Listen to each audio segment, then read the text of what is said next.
Hey friends, it is Kristen here from Spree Create, a division of Spree, and we are here to talk about hybrid scrapbooking or hybrid memory keeping and what that means. And for me, it means that it's a combination of both pocket page style scrapbooking or documenting. So this would be an example. It's a page protector that has pockets that you slide things into.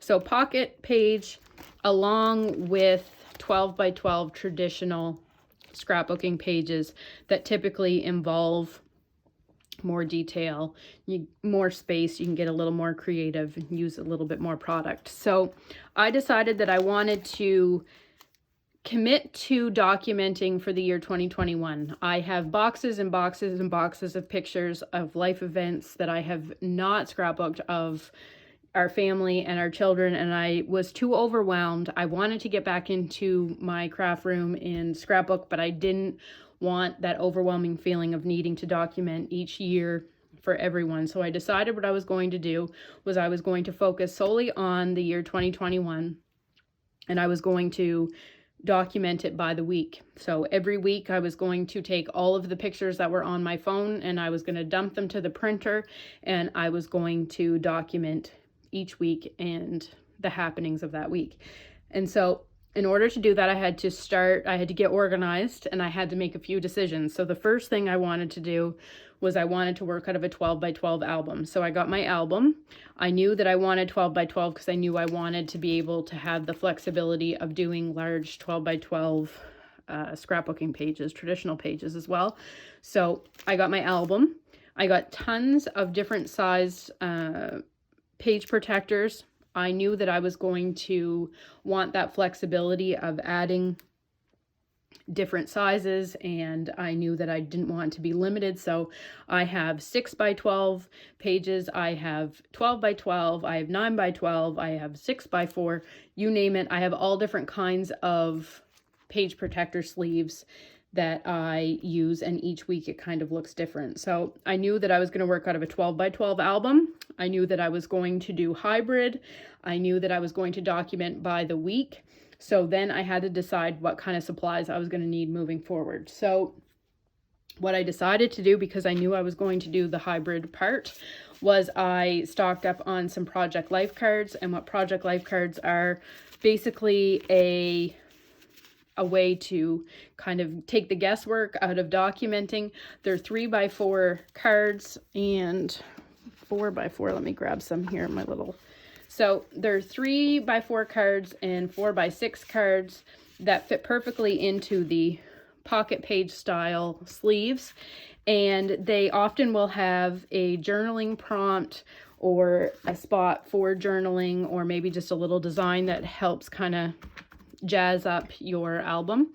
So very minimal supplies needed for that. So I had my Project Life supplies, and I also, because I knew I was going to do a little bit of traditional, I also had my 12 by 12 sets available as well. So a lot of the new 12 by 12 kits will come with not only your double-sided 12 by 12 papers with your sticker sheets and that sort of thing. They also come with 12 by 12 pages that actually have the cut aparts. So these pages, you can cut them down and they actually will fit into your pocket page style sleeves with 4 by 6 and 3 by 4 card options. So I had both supplies on hand.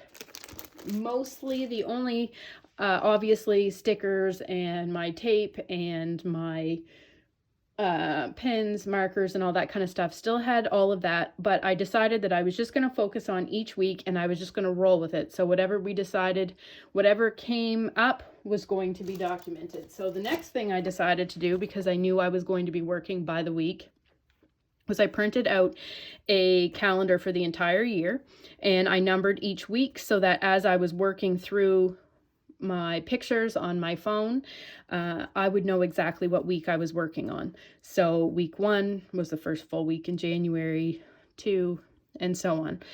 The other necessity that I knew I was going to need in order to make this a go was I was going to need the flexibility and have I was going to need the ability to print pictures at home, and I wanted to do that in the most cost-effective way.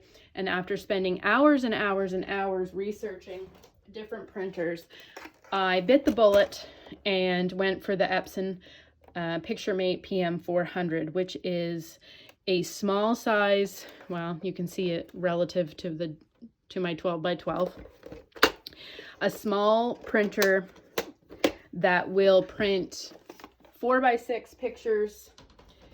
It will print up to a 5 by 7. There's a way to actually trick it to do a 6 by 8, but it also is really easy with an app straight from my phone to make collage pictures so that I can print smaller pictures, multiple pictures on one page, and just air print them straight from my phone to the printer while I'm sitting at my desk working.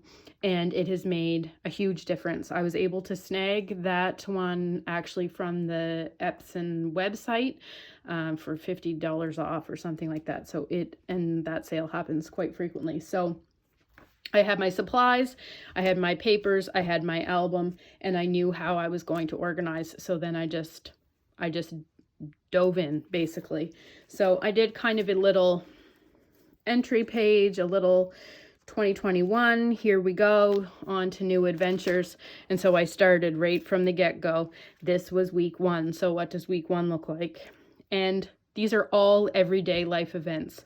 And I've really enjoyed doing this. So looking back last year in January, my picture here is of the Christmas tree. Time to clean up. Some hot chocolate. And so you'll see this is week 1. We did some snowshoeing. This was a fun day, so I did multiple pictures from here, and I've used the 3x4 cards to journal what happened.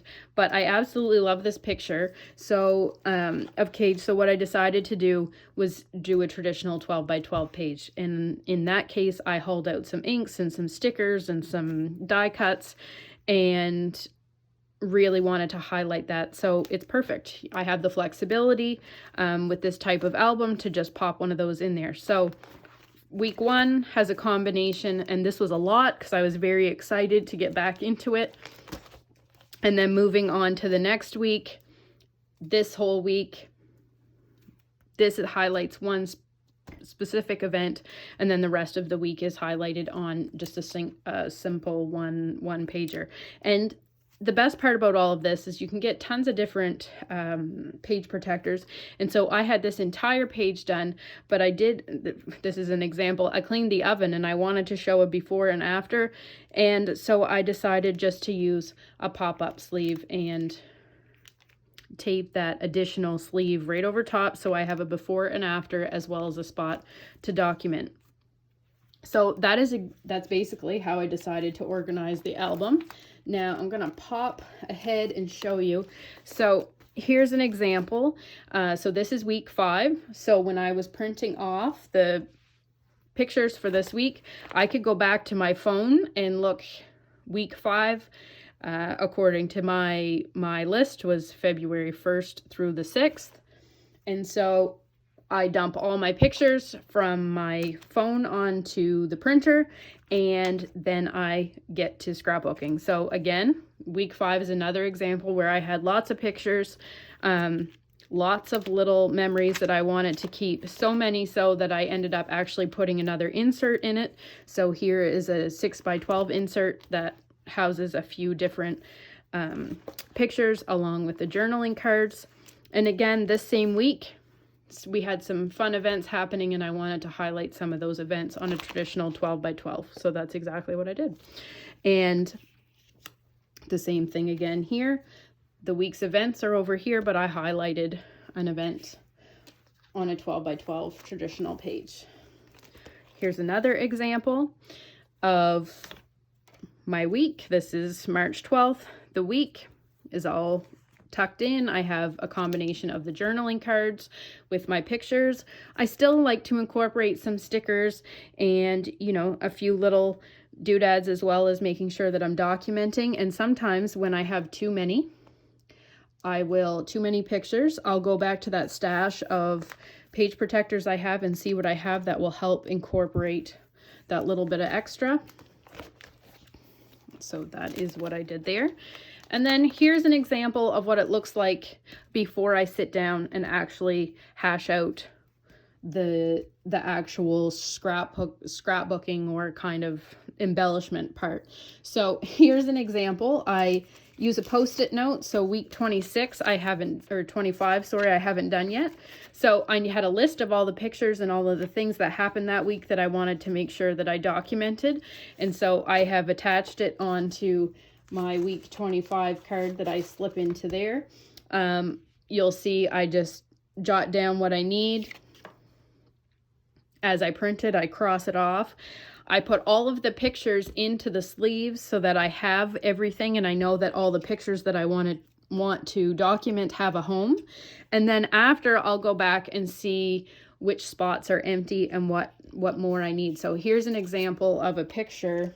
This one's for the other side, but here's an example of a picture that didn't fit into the weekly spread, but it's actually, again, it's one of those before and after type pictures. So I know I'm going to go back. I leave it here so that I know I'm going to go back and put that in a 4x6 protective sleeve, and I'm going to attach it later when I sit down and fill it out. So I have got all my pictures for the week already plunked into their home, and then I just go back and I take a little peek through my 4x6 cards and see. I usually try to go with the color scheme, which is why I often use a lot of black and white, because they go with pretty much every week, no matter what the color scheme is.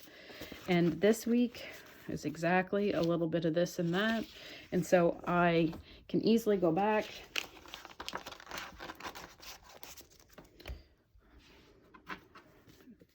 tuck in, slide those in, and then now what I'm looking for here, once I have my whole week in there, I'm going back now and I know I'm going to be looking for a 3x4 card.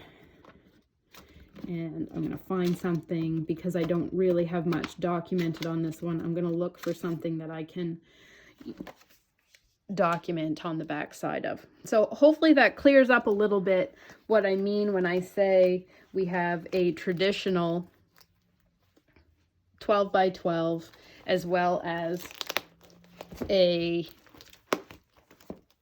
hybrid or Project Life pocket page style book that incorporates a little bit of everything from a 12x12 to the pocket page style, using as much or as little product as you want.